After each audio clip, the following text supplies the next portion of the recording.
जी, राम राम नमस्कार आप सभी को। राजस्थान क्लासेस के यूट्यूब प्लेटफॉर्म पर आप सभी का बहुत बहुत वेलकम है। तो आइए दोस्तों, पशु परिचर भर्ती एग्जाम के लिए राजस्थान जीके का ये 10वां मॉडल पेपर आपके लिए रहने वाला है। गत परीक्षाओं के पेपर पर आधारित ये प्रश्न होने वाले हैं और डेली ये क्लास हमारी होती है सुबह 9 बजे और इसमें हम कंप्लीटली पढ़ते हैं 40 प्रश्न, जिसमें से आपको टारगेट भी दिया जाता है कि आप कितने प्रश्न सही कर पाते हैं।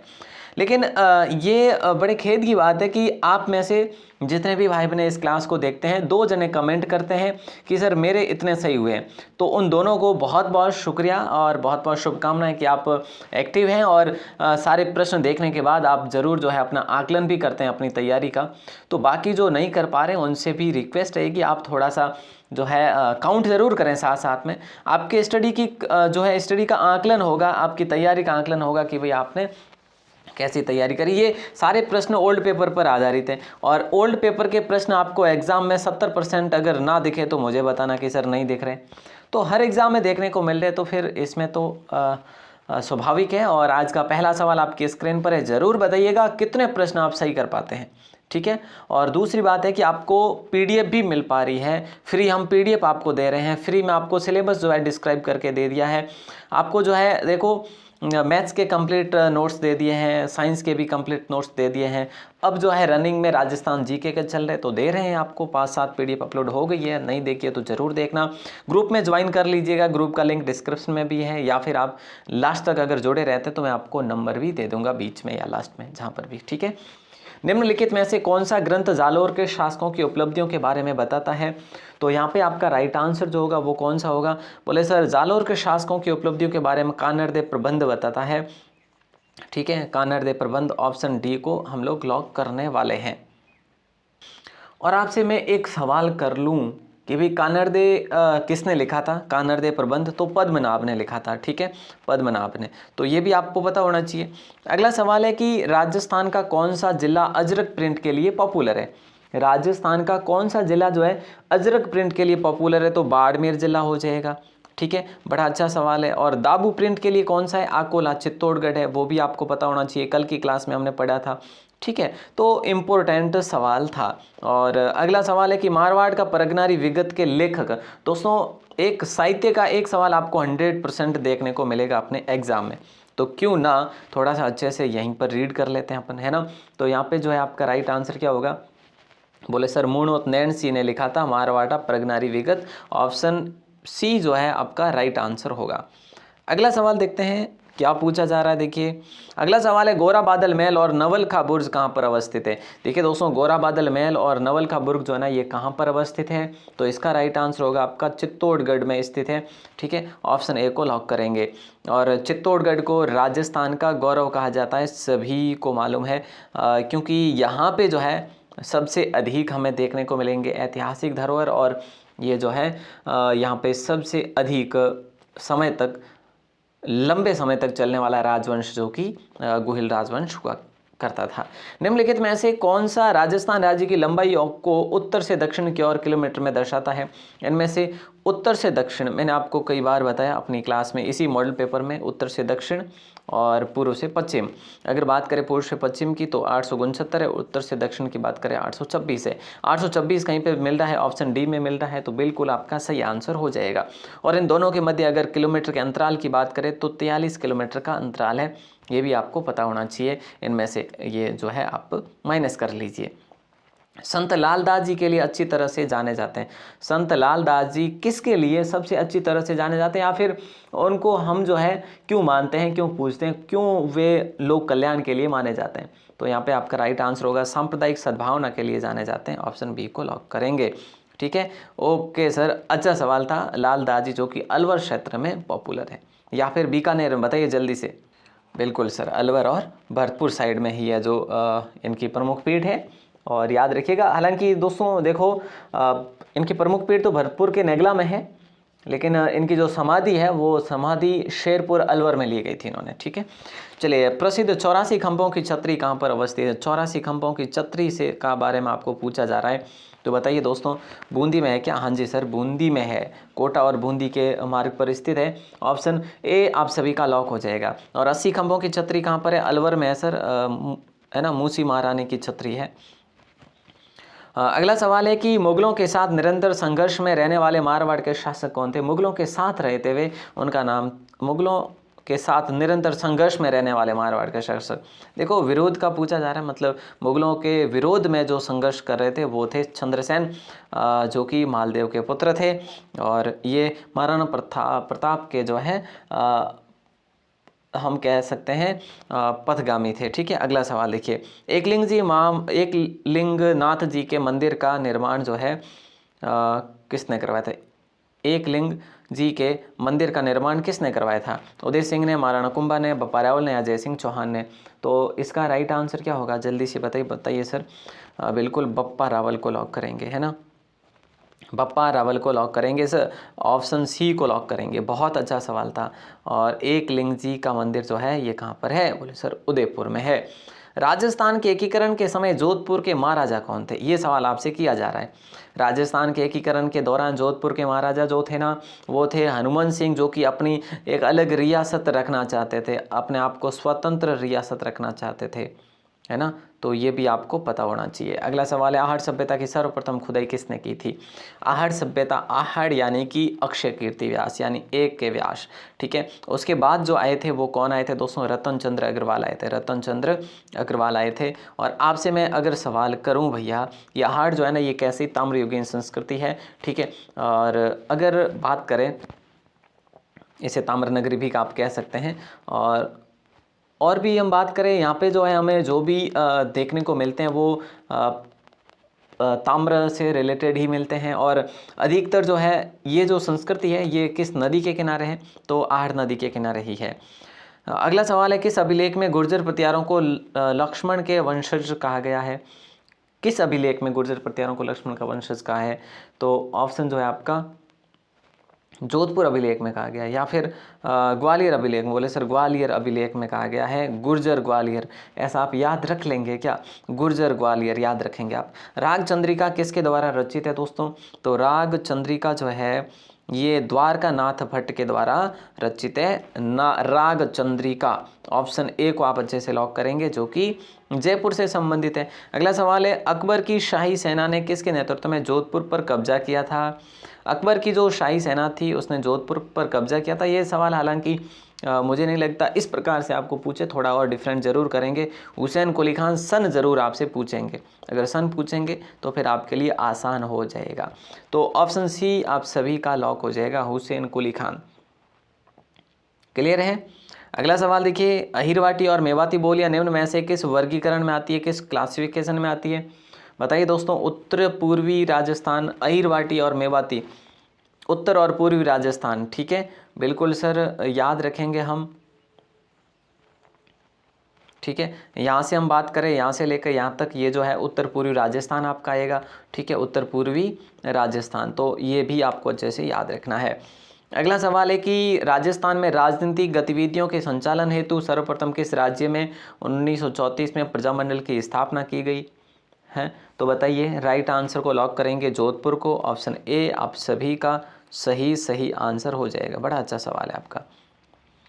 अगला सवाल देखिए, अगला सवाल है सही युग्म आपको चुनना है। देखिए उसमें क्या है, हाँ, तो किस राज्य में 1934 में जोधपुर में की गई थी। और अगर मैं आपसे बात करूं, मतलब यही हम बात करें ना थोड़ा सा, ये तो जोधपुर हो ही जाएगा। मेवाड़ में कब की गई थी? 1938 में, है ना। और कोटा में कब की गई थी? 1939 में की गई थी। और अलवर में 1938 में की गई थी। ये भी आपको पता होना चाहिए। अलवर में जो कि हरिनारायण शर्मा और कुंज बिहारी मोदी जी द्वारा, शर्मा जी और मोदी जी द्वारा की गई थी। तो ये भी आपको याद रखना है। अगला सवाल देखिए, सही युग्म का चयन करना है आपको। देखिए जसनाथ जी, शीतला माता, जाम्बो जी, जीण माता, इनके स्थान के संबंधित है। देखो आपको कुछ पता होगा, है ना। जीण माता का मंदिर के भाई रेवासा में है, ठीक है, कोई दिक्कत नहीं है। शीतला माता के सर चाकसू में है। अब देखते हैं क्या हो रहा है, क्या आंसर सही से। सर एक आपने बताया पहला ही उसी में हो रहा है, यानी कि ऑप्शन ए आपका करेक्ट आंसर हो जाएगा। डी में एक आ रहा है, सिर्फ आ रहा है, बिल्कुल सही ही होगा, बाकी भले आप मान के चलो। देखो शीतला माता 2 आ रहा है, यहाँ पे आ रहा है, बिल्कुल सही है। जसनाथ जी की बात करें, कतरिया सर आएगा भैया, पहले में कतरिया सर आ रहा है। और जाम्बू जी की बात करें, मुकाम तालवा नोखा, जो कि बिल्कुल बीकानेर। तो यहाँ पे जो है हमारा ऑप्शन ए है जो करेक्ट आंसर होगा। हालांकि यहाँ पर ये पुराने प्रश्न थोड़ा बहुत जो है ऊपर हो सकता है, जैसे चाकसू है तो ये जयपुर ग्रामीण होगा, ठीक है। और बाकी आगे बढ़ते हैं। आइएगा अगला सवाल। रणछोड़ भट्ट ने संस्कृत में किस महाकाव्य की रचना की थी? रघुवंश, तिलक, राज प्रशस्ति। रणछोड़ भट्ट की बात करें तो रणछोड़ भट्ट ने बीकानेर प्रशस्ति की करी थी क्या? जल्दी से बताइए, करी थी क्या सर? रणछोड़ भट्ट ने संस्कृत में किस महाकाव्य की रचना करी थी? राज प्रशस्ति की करी थी दोस्तों, जो कि विश्व का सबसे बड़ी प्रशस्ति मानी जाती है। सिद्धमुख नहर द्वारा कौन से जिला युग्म में सिंचाई की जाती है? सिद्धमुख नहर से हनुमानगढ़ और गंगानगर में की जाती है या चुरू और हनुमानगढ़ में की जाती है? तो हम कहेंगे सर चुरू और हनुमानगढ़ इससे सिंचित रहते हैं, जो कि सिद्धमुख नहर परियोजना के द्वारा। अगला सवाल है कि नवल सागर तालाब कहाँ पर अवस्थित है? ये आपसे सवाल किया जा रहा है और राइट आंसर होगा नवल सागर तालाब जो है आपके बूंदी में स्थित है। अगला सवाल देखिए दोस्तों, पूछा जा रहा है कि निम्नलिखित संतों में से कौन जन्म से मुसलमान थे? इनमें से जन्म से मुसलमान कौन थे दोस्तों, ये आपको बताना। निम्नलिखित संतों में से कौन जन्म से मुसलमान थे? तो ये थे भैया लाल दास जी, जिनके बारे में अभी हम बात कर चुके हैं कि भाई भरतपुर जो नगला में इनकी जो है प्रमुख पीठ है, ठीक है, और शेरपुर अलवर में इन्होंने समाधि ली थी, ठीक है। और अगला सवाल देखिए, निम्नलिखित में से किसने तरुण राजस्थान एवं डेली हेराल्ड समाचार पत्रों के माध्यम से सीकर के किसानों की समस्याओं को प्रचारित किया था? तो डेली हेराल्ड और तरुण राजस्थान, इसके बारे में आपको बताना है। तो बताइएगा क्या होगा राइट आंसर? रामनारायण चौधरी को लॉक करेंगे, यानी ऑप्शन बी आपका करेक्ट आंसर हो जाएगा। बिल्कुल अच्छा सवाल है सर, बहुत बढ़िया। अगला सवाल देखिए दोस्तों कि गोराधाय ने मारवाड़ के जो है, देखिए गोराधाय ने मारवाड़ के की जान बचाई। तो बताइए गोराधाय ने किसकी जान बचाई थी? अजीत सिंह की बचाई थी। अजीत सिंह किसके पुत्र थे? अजीत सिंह सर थे अपने जसवंत सिंह के पुत्र, यानी इनको जो है वीर दुर्गादास सिंह ने भी हेल्प करी थी। इन्हें कानों का कच्चा राजा कहा जाता है, कानों का कच्चा राजा कहा जाता है, क्योंकि ये किसी की भी सुन लिया करते थे। और आखिर समय में दुर्गादास सिंह को भी देश निकाला दे दिया गया था और मेवाड़ में शरण दी गई थी उनको। जयपुर के किस गजवा शासक ने 1818 में ईस्ट इंडिया कंपनी से संधि की थी? तो यहाँ पे आपका राइट आंसर होगा जगत सिंह सेकंड के द्वारा, ठीक है। ऑप्शन सी को लॉक करेंगे 1818 को। और यही हम बात करते हैं तो यही जो है राजस्थान के जोधपुर में भी मान सिंह ने करी थी। जोधपुर में मान सिंह ने 1818 में करी थी, ठीक है, ये भी आपको पता होना चाहिए। अगला सवाल, निम्न में से कौन सा जोड़ा सही नहीं है? बताओ इनमें से कौन सा जोड़ा सही नहीं है? गोहिल मेवाड़ में हुए, भाटी जैसलमेर हुए, चालुक्य गुजरात में हुए, लेकिन परमार मारवाड़ में नहीं हुए। परमारों की बात करें, परमार चंद्रावती में हुए, यानी कि सिरोही साइड में हुए, माउंट आबू वगैरह में ना। बाकी भी हुए लेकिन मारवाड़ में बिल्कुल भी नहीं। राजस्थान के निम्नलिखित में से किस जिले में प्रसिद्ध स्थान मांडलगढ़ स्थित है? देखिए दोस्तों, मांडलगढ़ भीलवाड़ा में। कल मैंने आपके सवाल करा था आपसे कि मेजा बांध कहाँ पर अवस्थित है, तो आपने बताया था कि सर हाँ 5 जनों का आंसर आया था, बहुत अच्छा लगा था मुझे। मेजा बांध जो आपके भीलवाड़ा में स्थित है, पता है आपको, भीलवाड़ा के भी मांडलगढ़ में। तो उसी प्रकार का सवाल आज भी आ चुका है। राजस्थान का कौन सा जिला अंतर्राष्ट्रीय सीमा के निकट नहीं है? देखिए दोस्तों, यहाँ पे निकट कौन सा नहीं है, तो जाहिर सी बात है किसको लॉक करें हम लोग, बताइए कौन सा जिला अंतर्राष्ट्रीय सीमा के निकट नहीं है? तो हनुमानगढ़ निकट नहीं है, बाकी सारे के सारे हैं। इसमें आप अनूपगढ़ को भी ऐड कर लीजिएगा, ठीक है, बिल्कुल। गंगानगर, बाड़मेर, बीकानेर, अनूपगढ़ और जैसलमेर को भी ऐड कर सकते हैं। और अभी तक हम जब तक राजस्थान का हम कहें कि वो अपना नक्शा मैप नहीं आए, जो प्रशासनिक मैप कह लीजिए या फिर ऑफिशियल मैप जब तक नहीं आए, तब तक हम फलोदी को भी टच नहीं बता सकते। कोलायत लिफ्ट नहर का नया नाम क्या है? कोलायत लिफ्ट नहर का नया नाम क्या है? तो ऑप्शन सी को लॉक करेंगे, डॉक्टर करणी सिंह लिफ्ट नहर को लॉक करेंगे, है ना। तो बिल्कुल अच्छा सवाल है। कोलायत लिफ्ट नहर का नया नाम क्या है? डॉक्टर करणी सिंह लिफ्ट नहर है, कोलायत करणी सिंह, आप याद रख सकते हैं। निम्नलिखित में से किसको अर्धचंद्राकार बालू का स्तूप कहा जाता है? तो बताइए दोस्तों, अर्धचंद्राकार बालू का स्तूप बरखान को कहा जाता है। ऑप्शन बी को लॉक करेंगे, ठीक है। बड़ा अच्छा सवाल है ये। देखो इसमें आपको ये तो पता रखना ही है कि भाई बरखान को अर्धचंद्राकार भी कहा जाता है, लेकिन इसके साथ साथ में आपको ये भी तो ध्यान रखना है ना कि भाई ये किस क्षेत्र में वास्तव में जो है वहाँ पे, ठीक है। तो इसके बारे में हम बात करें तो ये चूरू में है, ठीक है, जैसलमेर में भी है, जैसलमेर में भी विस्तृत है, सीकर में भी विस्तृत है, बीकानेर के लूणकरणसर में भी विस्तृत है। तो वहीं ऊपर की साइड में हम जाते हैं तो सूरतगढ़ है ना, वापस जोधपुर बाड़मेर इस साइड में भी है विस्तृत। अगला सवाल देखिए दोस्तों, बात करते हैं अपन निम्नांकित में से कौन सी प्रमुख खारे पानी की झील लूनी बेसिन में स्थित है। निम्नलिखित में से कौन सी प्रमुख खारे पानी की झील लूनी बेसिन में स्थित है। तो राइट आंसर आप सभी का क्या होगा, लूनी बेसिन में स्थित है वो है ऑप्शन डी। क्या सही कर लें हम लोग, बिल्कुल सर करेंगे ही। पचपदरा जैसे कहते हैं, जो बालोतरा के अंतर्गत अब आती है नए जिले में।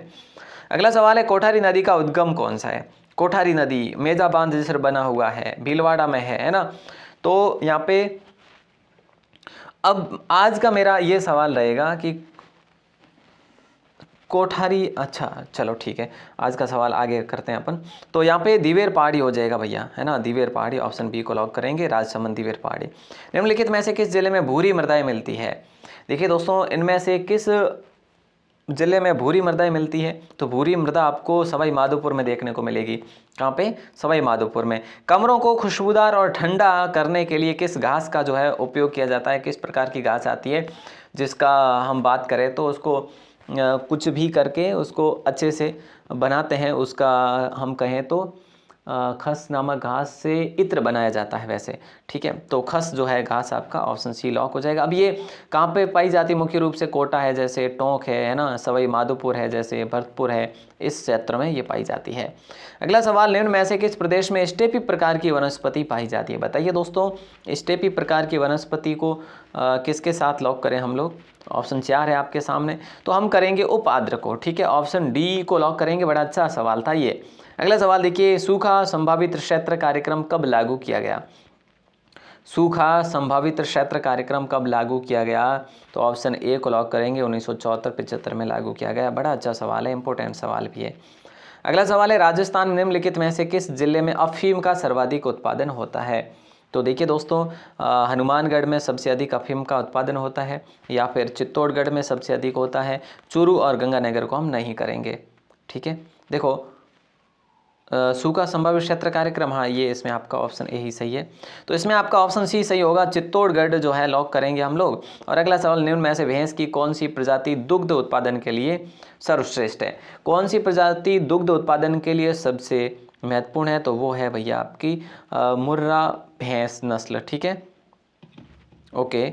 बाकी सारी की सारी भैंसों की नस्ल है, मेहसाणा है, सुरती है, हरियाणवी है। अगला सवाल है, भेड़ की कौन सी प्रजाति भारतीय मेरिनो के नाम से भी जानी जाती है। भेड़ की कौन सी प्रजाति भारतीय मेरिनो के नाम से जानी जाती है। तो ऑप्शन जो है आपका सी हो जाएगा, चौकला। ऑप्शन सी को लॉक करेंगे, चौकला,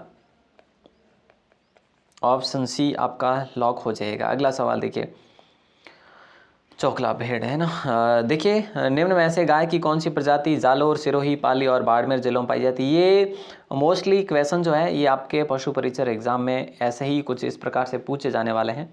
तो हम बात करते हैं कांकरेज नस्ल को लॉक करेंगे। जालोर, सिरोही और पाली बाड़मेर में पाई जाती कांकरेज, ओके, क्लियर है। और अगला सवाल देखिए राठी गाय को राजस्थान की कामधेनु गाय कहा जाता है, ठीक है, ये भी आपको पता होना चाहिए। सोम कमला अंबा सिंचाई परियोजना से लाभ कौन से जिले लेते हैं, ये आपसे सवाल किया जा रहा है। तो राइट आंसर जो है वो क्या होगा, वो हो जाएगा आपका उदयपुर और डूंगरपुर, यानी कि ऑप्शन ए को आपने लॉक करा है, ठीक है। तो यहाँ पर जो है आपको इसका आंसर बताना है 91 का, कि इनमें से जो कौन सा जिला सुमेलित नहीं है। सिंगाना, झुंझुनू, बीदासर, चूरू, रेल मगरा, उदयपुर, राजपुरा, दरीबा। इसको एक बार क्लोज करते हैं हम लोग, ठीक है, ओके सर। तो फिर कौन सा सवाल देंगे आप हमें। मैं आपको कल की तरह एक ऐसा सवाल दे रहा हूँ, ठीक है। तो यहाँ पर मैं आपको सवाल दे रहा हूँ कि संत मावजी जो है इनकी प्रमुख पीठ कहाँ पर है ना। संत मावजी जो है इनका अब बात करें, इनका ठिकाना देखो गद्दी कह लीजिएगा, जो भी आप कहें, जिनका धार्मिक स्थल भी कह सकते हैं, अनेकों नाम आप कह सकते हैं, लेकिन आपको बताना है संत मावजी की प्रमुख पीठ जो है यहाँ पर हम बात करें तो ये एक उत्सव के रूप में भी मनाते हैं, मेला भी आयोजित होता है। तो प्रमुख पीठ आपको बताना है संत मावजी की प्रमुख पीठ आपको कमेंट सेक्शन में बताना है, ठीक है। बता देंगे, बिल्कुल सर। अब देखो ये चीज़ें मैं आपको ऑलरेडी बता चुका हूँ, हर बार क्लास में भी बताता हूँ कि अगर राजस्थान क्लासेस पर पहली बार हो तो आप चैनल को सब्सक्राइब ज़रूर कर लीजिएगा। आज की क्लास को लाइक करके शेयर ज़रूर करें अपने दोस्तों के साथ और कमेंट ज़रूर करें जो मैंने आपको प्रश्न पूछे 40 में से कितने प्रश्न सही हुए, एक ये और एक संत बाबू जी की प्रमुख पीठ, ये दोनों का आंसर ज़रूर दीजिएगा दोस्तों। अच्छा, राजस्थान क्लासेज वेबसाइट जो है इसको विजिट ज़रूर करें। यहाँ पर आपको फ्री PDF मिल रही है, चिल्ला चिल्ला कर बोल रहा हूँ दोस्तों, डेली बोल रहा हूँ, तो फ्री में अगर दे रहे हैं तो चाहिए क्या आपको, ये बताएं मुझे। मैथ्स के PDF अपलोड हो चुके हैं, साइंस के अपलोड हो चुके हैं, लेकिन डाउनलोड आपको करना है। डाउनलोड तो करना पड़ेगा भैया, थोड़ी सी मेहनत तो करनी ही पड़ेगी। पढ़ने में करते हैं उसी प्रकार डाउनलोड करने में इतनी नहीं, लेकिन अगर डाउनलोड पर आप क्लिक कर देते हैं तो चंद सेकंड में आपका ये डाउनलोड हो ही जाती है। अगर आप वास्तव में कोई ऐड वगैरह नहीं देखना चाहते हैं, साफ़ सुथरी एकदम से PDF कंटिन्यू पढ़ना चाहते हैं, तो आप राजस्थान क्लासेस के द राजस्थान 360 के नाम से एप्लीकेशन है अपना, इसको ज़रूर इंस्टॉल करिएगा और देखिएगा कि इसमें जो है आप किस प्रकार के प्रश्न यानी कि MCQs बेस के प्रश्न अपनी तैयारी को जांच सकते हैं, देख सकते हैं। 49 में कंप्लीट जो है पशुपालन की MCQs PDF मिल रही है, तो ज़रूर देखें। और ये जो है आपका व्हाट्सएप ग्रुप है, व्हाट्सएप ग्रुप के नंबर है, ये ग्रुप में अगर ज्वाइन होना चाहते हैं तो आप इस नंबर पर हमें मैसेज कर सकते हैं। मैसेज करेंगे तो आपको ग्रुप में भी ऐड कर लेंगे, ठीक है। नाम और जिला लिखकर ही मैसेज करें मुझे, ताकि आपको मैं ग्रुप में ऐड कर सकूं उसके अकॉर्डिंग, ठीक है दोस्तों। मिलते हैं, और ये भी आप ज़रूर देखें प्रश्न बैंक जैसा मैंने आपको बताया। मिलते हैं अगली क्लास में, तब तक के लिए शुक्रिया। जय हिंद, वंदे मातरम। और एक्टिव रहा करें चैनल पर, आपको आज या कल में सभी अलग अलग सब्जेक्ट वाइज मैं एनालिसिस करने वाला हूं सिलेबस का, तो ज़रूर हमारे साथ जुड़े रहिएगा। ऑल द बेस्ट दोस्तों, धन्यवाद।